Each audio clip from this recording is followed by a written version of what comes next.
Yeah. Fast forwarding now. I'm only gonna stop when we either trigger a counterattack or when we beat the bastard. Now, I'm not saying this boss is easy, that's why we died in the previous clip. Just that there's nothing that I can really add to this fight commentary-wise. It's pretty self-explanatory, and there was nothing especially amazing about the attack that killed us. It was just a different style of swiping with his tentacles.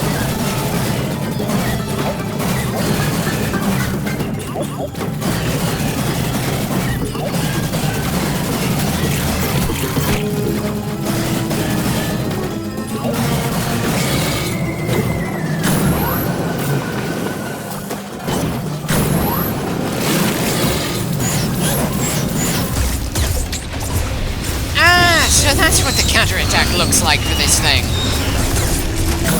Much like the fight as a whole, that didn't seem all that visually interesting. We were literally shooting at the exact same spot as we were before. Samus didn't do any fancy combat maneuvers like she would against, say, Raid. It only let us keep shooting for a little bit longer. And it's not like I've got any idea how much more damage that let us do, since it's not like we have a health bar or any other indicator for just how damaged this thing is.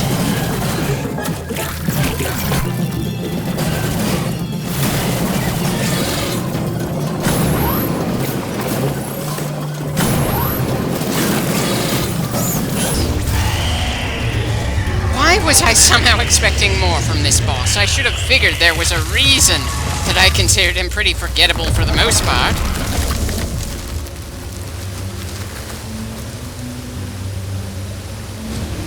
Huh.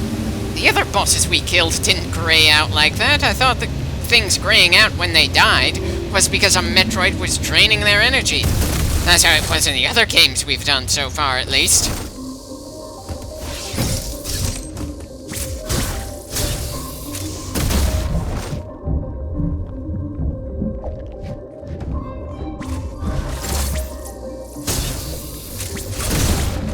Okay, this is gonna be a bit annoying to get through. It's not like I'm the fastest or most accurate person. If I was, then I wouldn't have such an issue with the speed booster.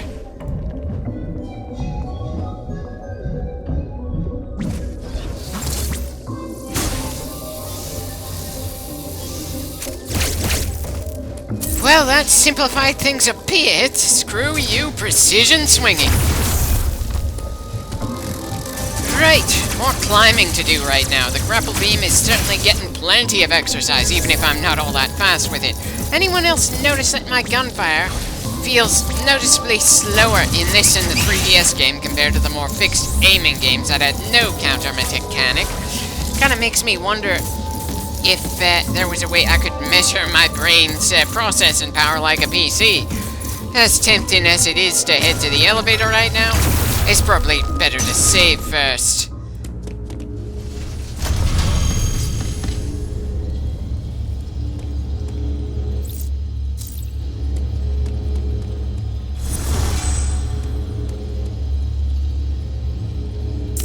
Great! Now I can't help wondering if and when emulators are ever going to do anything to replicate amiibos for the 3DS and eventually the Switch when the console starts fading out.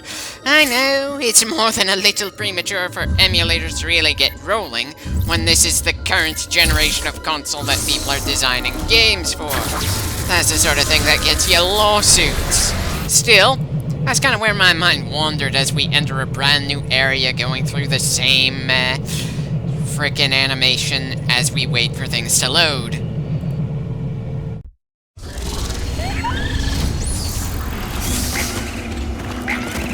Again, seeing a decent amount of sunlight. Hell, the elevator is at the base of an actual tree. I can't help wondering if the Chozo built that elevator around the tree, or if the tree grew around the elevator. Those birds are essentially space elves, after all.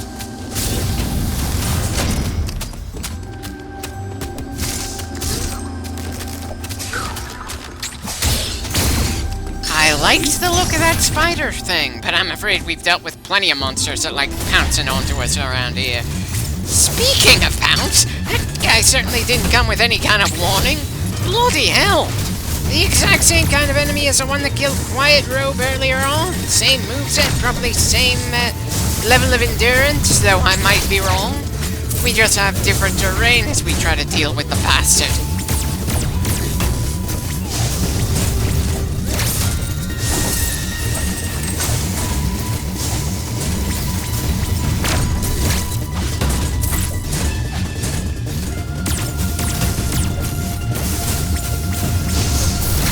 I'm pretty sure the guy has done more damage ramming into us than shooting or slashing.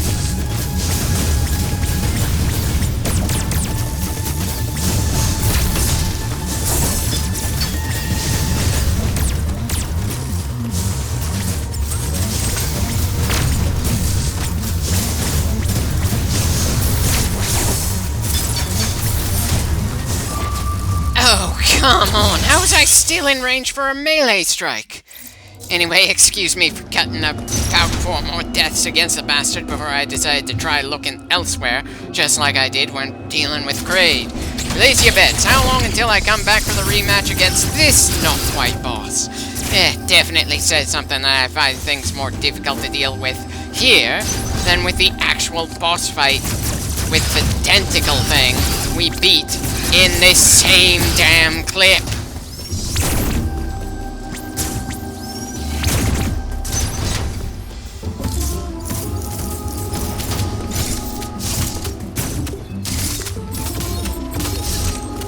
Right, doesn't really look like I've got anywhere to go right now other than right at the bastard that's been stopping me at the moment.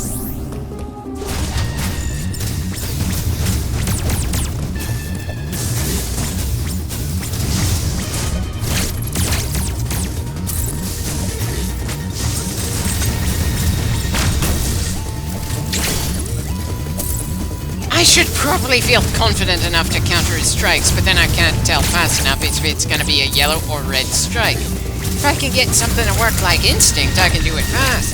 But if I need to think about it, then I'm only gonna get lucky blocking it.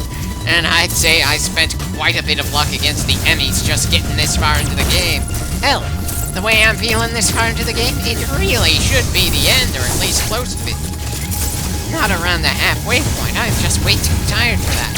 This game just takes a lot out of me.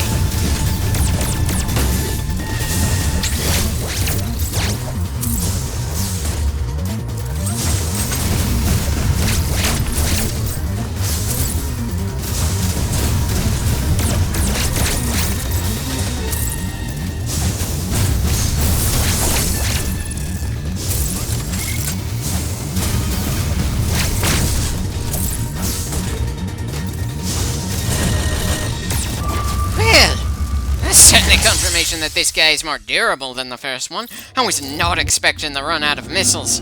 I also wasn't expecting to lose track of just how many deaths I cut, just like when I was fighting against Kraid.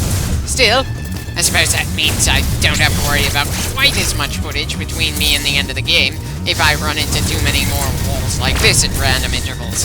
Who knows? The end might be closer than I think right now.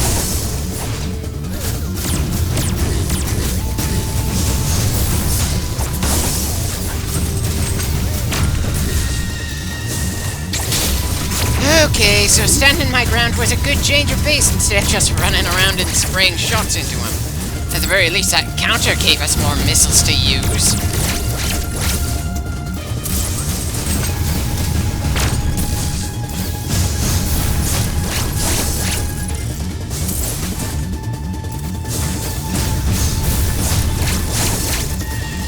I think I'm starting to see the difference between the red and yellow melee attacks, or at least see it far enough along that I was reacting faster.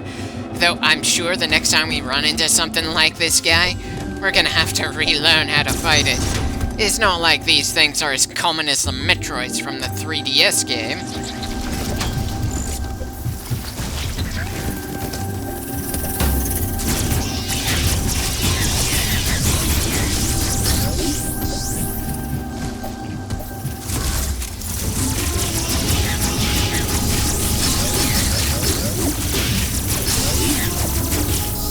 Going straight from fighting a badass alien commando to shooting regular-sized but aggressive bugs.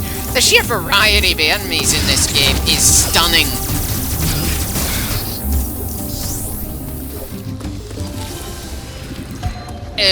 Okay, why is this Emmy sector darkened? I was under the impression Quiet Rope had turned them all off. Yeah, that one looks inactive to me.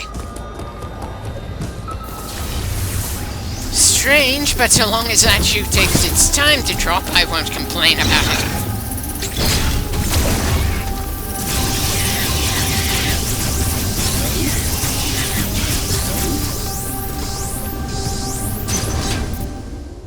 Right! As good a time as any to save after the annoying fight we just went through.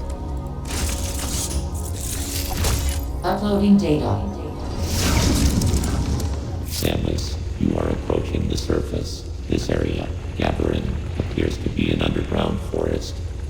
The enemy have been deactivated, but Ravenbeak still desires the Metroid DNA within you. I have reviewed the video log of your encounter after your arrival. You were no match for him then. You are no match for him now. It is true that you have recovered many of your combat abilities. However, my analysis suggests that you would not be a worthy adversary for him, not even at full power. One thing still eludes me. Why did Ravenbeak spare you during that encounter? Something must have motivated him.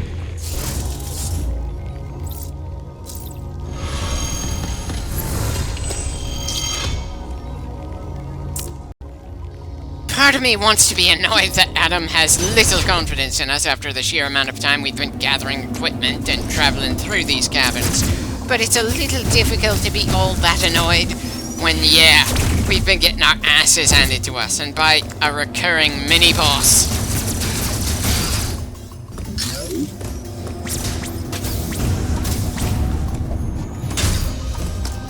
Okay, no clue what was with that platform there.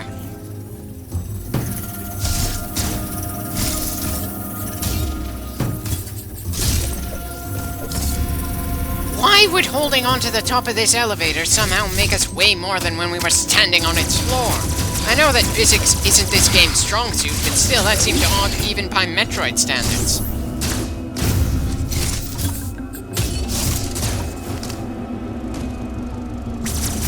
Okay, so we've got some undersized whale things floating around now. I've got no clue what the purple field under it is supposed to be. It's probably unpleasant to be caught under, though. Definitely got a lot of respect for the game designers for making this planet feel more alien than anything else we've gone through in this franchise. And it's certainly setting the bar pretty high for when Metroid Prime 4 finally comes out.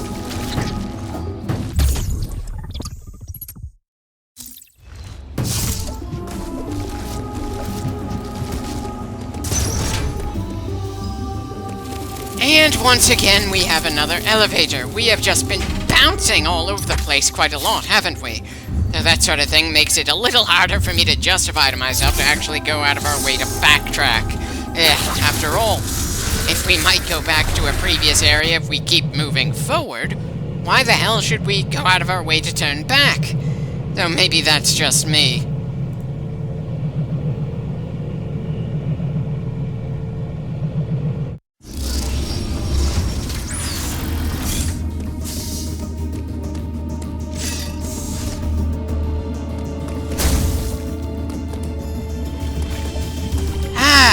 Another door to a cold area that we still don't have the right kind of equipment to enter.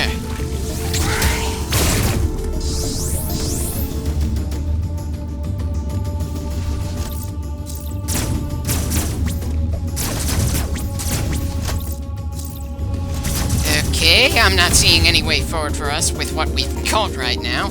Just what am I not seeing here?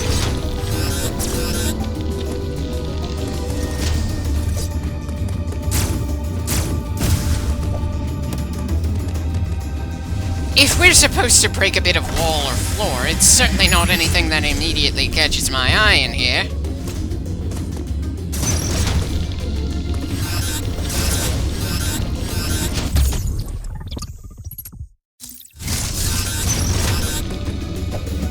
Technically not that much damage, but it didn't feel worth grabbing a missile upgrade for.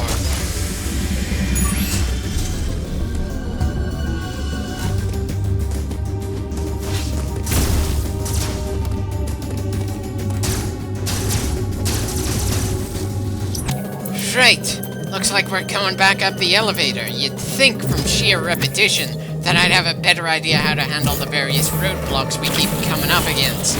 But I suppose the entire point in feeling lost is that you don't know where to go next and you've got to stumble around before you find your way again.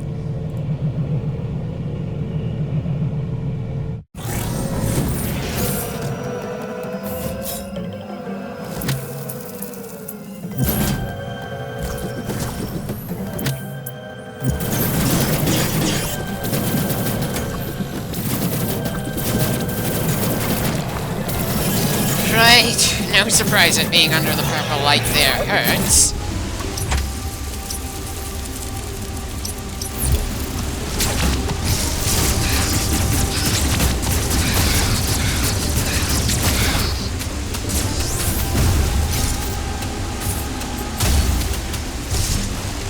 Here's hoping that door gets us the gravity suit, though I wouldn't mind getting the super missile instead.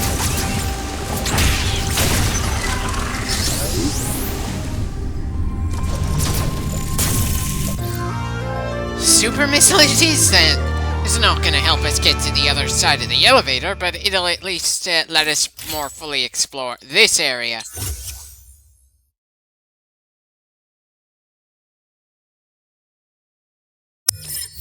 Ah, another game where the super missile just completely replaces the standard ones. I suppose one of the lessons they learned after the 3DS game was to not overcomplicate the user interface. I certainly appreciate that, considering everything else we have to think about around here.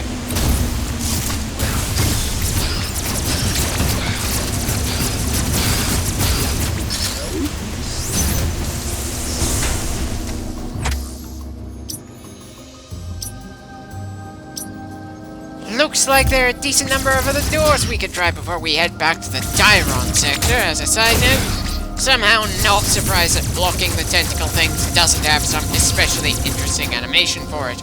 Not when the tentacle-focused boss had such a lackluster counter in this same clip.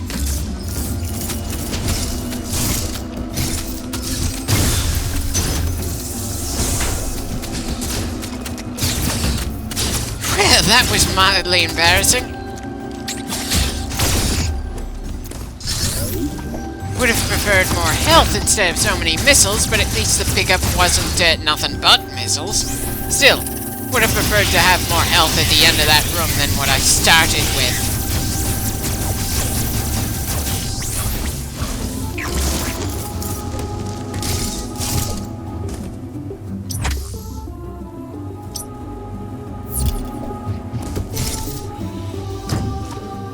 Right.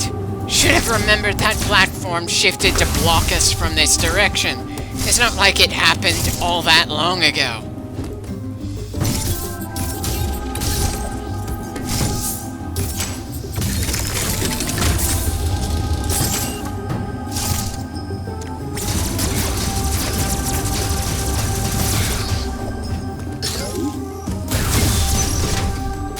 Oddly enough, I'm more afraid of the bug swarms than the whale.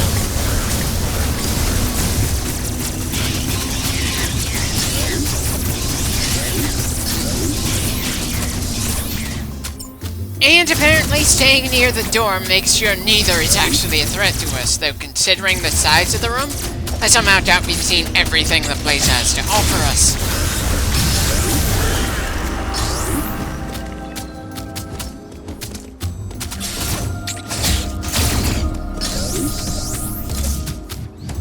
Definitely a pretty big room compared to the others we've seen so far. I'm kinda surprised we didn't see any boss fights in here. It certainly looks vast enough for at least a fight against one of those Chozo commandos.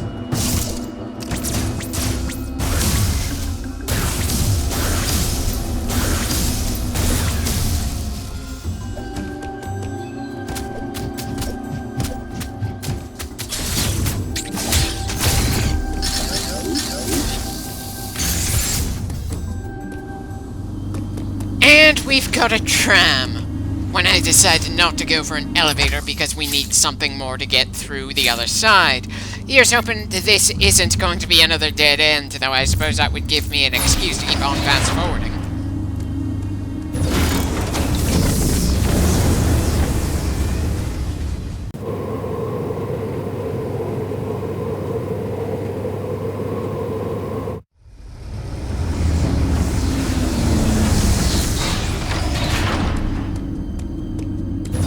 really have to wonder how they decided to name the various sectors in the Metroid series.